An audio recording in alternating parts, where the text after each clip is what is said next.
Welcome to World Gone Weird, discussing what the heck is going on in the world today. And boy, do we have a doozy today. Oh, goody. More doom and gloom. Can't wait. Let's try to keep it balanced, Sarah. Maybe there's a silver lining in all this somewhere. I doubt it. Though I am curious about this Trump comparison of Iranian nuclear sites to Hiroshima. That's a choice.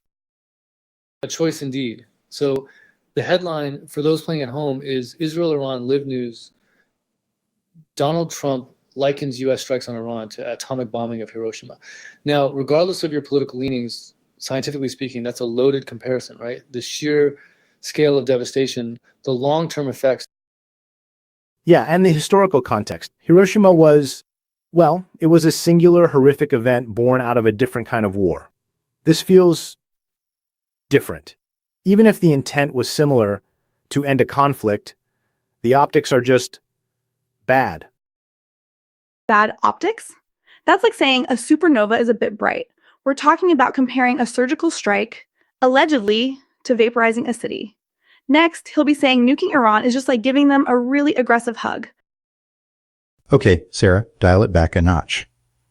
But I get your point. Trump's rhetoric is inflammatory, to say the least. It's also worth considering the intention behind the rhetoric. Is he trying to project strength? Is he intentionally stirring the pot? Is he just, being Trump? That's the million-dollar question, isn't it? From a scientific perspective, we can analyze the effects of that kind of rhetoric, increased polarization, heightened anxieties, potential for misinterpretation. But the intention is always harder to quantify, unless we can get inside his head with some sort of fMRI machine, Well, and the article does mention that Trump dismissed an early Pentagon report suggesting limited damage.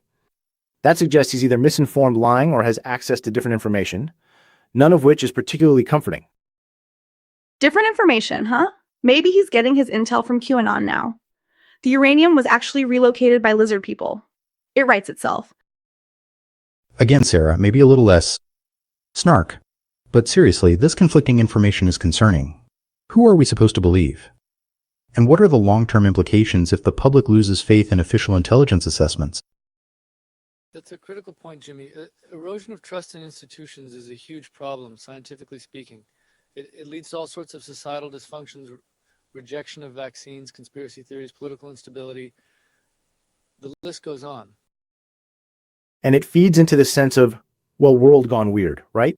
When you can't trust what you're being told, it's hard to make sense of anything. You feel like you're constantly being manipulated. Oh, honey, you are being manipulated by everyone. Corporations, politicians, your own mother probably. It's the 21st century. Get with the program.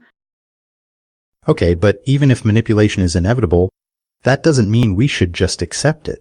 We need to be critical consumers of information. We need to question everything. Even, what we are saying right now. Exactly. Scientific skepticism is key. Formulate hypotheses, test them against evidence, be willing to revise your beliefs in light of new data. That's the only way to navigate this mess. And the article also mentions that Iran is gradually easing internet restrictions. That's something, right? A small step towards normalcy after all this chaos? Normalcy? In Iran? After being bombed? Honey, that ship sailed about, 50 years ago. Maybe longer. Though I guess internet access is better than, nothing. I'm not so sure about that.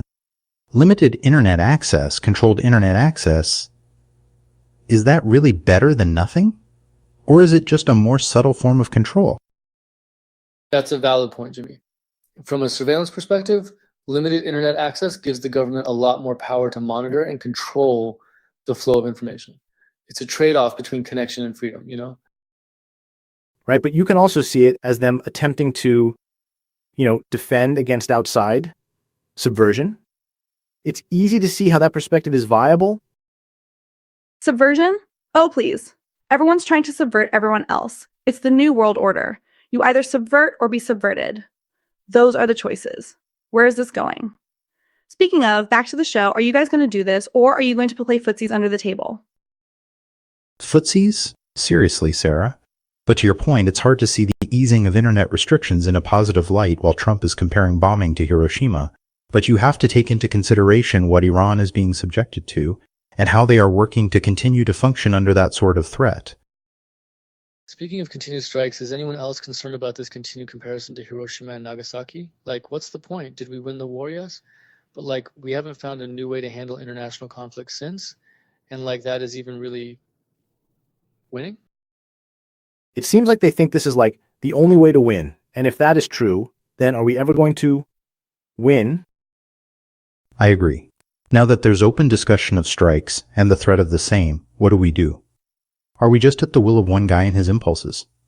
It is alarming. At least there were some positives after the strike. There was a pause in tension. The other stuff wasn't so great. But what now? And if something comes of those positive things, are we going to act? Or just like sit back and take things that come our way and do nothing? Well, and this kind of leads into what our podcast is about, right? Personalization and the increasing global extreme personalization of mental health apps. All of this, the tension, Trump's actions and words, Iran and Israel, the lack of faith in institutions, it is a lot. So people are turning to anything that might help, including mental health apps. And maybe that's a bad thing. Yeah, that's the big question, isn't it? On the surface, it sounds great. Personalized mental health care, accessible to everyone with a smartphone. But what are the unintended consequences? What happens when mental health becomes just another data point to be analyzed and exploited? Exploited by whom? The tech companies collecting the data? The insurance companies trying to deny coverage? Or, heck, even the governments trying to predict and control populations? We're already seeing something like that going on. All of the above, honey. Everyone's trying to monetize your misery. It's the American way. Look, I'm not saying mental health apps are inherently evil, but they're definitely ripe for abuse. Think about it. You're pouring your deepest, darkest secrets into this little app, and who knows where that information is going or how it's being used. And it's not just about data privacy, right? There's also the question of efficacy. Are these apps actually helping people, or are they just providing a temporary band-aid solution to a deeper, more complex problem? And that has to be tested scientifically. Well, and then there's the potential for digital dependence. Are we training people to rely on their phones for emotional support, rather than developing real-life coping mechanisms and building genuine human connections? Like, everything now is being replaced by a screen, and people are being conditioned to depend on that. Exactly. We're already seeing this with social media, right? People are more connected than ever, but also more isolated and depressed. Are we just going to replicate that problem with mental health apps, but for profit? Depressed? Oh, honey, that's the good marketing. Now you need our app. It's the cure for all your woes. Only $9.99 a month. Side effects may include addiction, paranoia, and existential dread. But hey, at least you'll feel something. See, and that's the problem. We do need to feel something, but it is difficult and it can be exhausting to not take an easy way out. And I think that's what they are capitalizing on. And it's not good. We can see the trend with social media, as has been said. So, it's this perfect storm, right? A world that feels increasingly chaotic and overwhelming, a lack of trust in traditional institutions, and the promise of personalized, convenient mental health care delivered straight to your phone. It's like a recipe for digital dependence on a mass scale. It's also the commodification of mental health, right? Turning a complex human experience into a product that can be bought and sold. What happens when your mental well-being becomes dependent on a subscription service? Easy. They raise the prices. Oh, you're feeling anxious? Time for our premium anxiety package. Only $29.99 a month. Includes extra soothing whale sounds and affirmations from a vaguely Eastern-sounding guru. It's a racket. And let's not forget about the potential for bias in these algorithms. Who is programming these apps? What are their assumptions about mental health? Are they taking into account cultural differences, socioeconomic factors, individual experiences, or are they just applying a one-size-fits-all approach that could actually be harmful to some people? Yeah, if the data that these algorithms are trained on is skewed, you could end up with apps that reinforce existing inequalities and biases. Imagine a mental health app that's designed primarily for affluent white users, and then it's marketed to everyone. It could completely miss the mark for people from marginalized communities who are dealing with very different challenges. Or worse, it could actively reinforce harmful stereotypes. Imagine an app that tells a young black man that his anxiety is due to inherent criminality or something equally ridiculous and damaging. The potential for harm is enormous. And who's regulating this stuff? Is the FDA going to start policing mental health apps? I doubt it. It's the Wild West out there. Anyone can slap together an app, make a bunch of wild claims, and start raking in the dough. And people are so desperate for help, they'll believe anything. So what's the solution? Do we just ban mental health apps altogether? Obviously not. There's potential for good here, but we need to be incredibly careful about how we develop, regulate, and use these technologies. I think we need to prioritize ethical design. We need to make sure that these apps are created with the well-being of users as the top priority, not profit maximization. We need transparency about data collection and usage. And we need to involve diverse voices in the development process to avoid perpetuating biases. And we need to empower users to be critical consumers. We need to teach people how to evaluate the claims made by these apps, how to protect their data, and how to recognize when an app is doing more harm than good. It's tough, but more than ever, people need to take an active role. Good luck with that. Most people can barely figure out how to change their Facebook password. But yeah, I guess education is key. And maybe some kind of truth in advertising law for mental health apps. Warning: this app may not actually make you happy. Consult a real therapist before use. And maybe the actual therapists need to up their game and meet people where they are, which is often glued to a screen. It's just so hard to compete. Absolutely, right? There has to be some sort of regulation, and it must be ethical because some of it is just like, how much can people get away with, you know?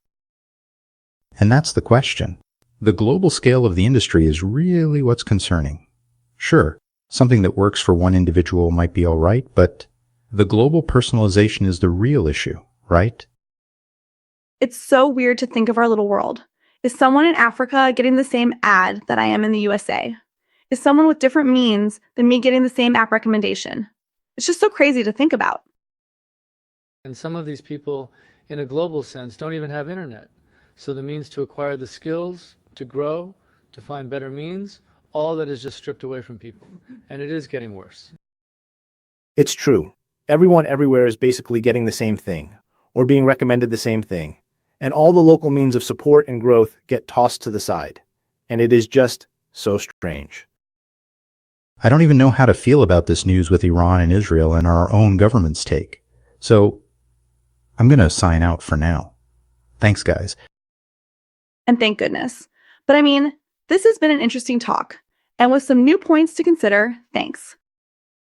And it's nice to know we could find some positive stuff from all that, as always. So thanks, guys, and have a good one. And that's our show for today. Remember to question everything, stay skeptical, and try to find some moments of peace in this world gone weird.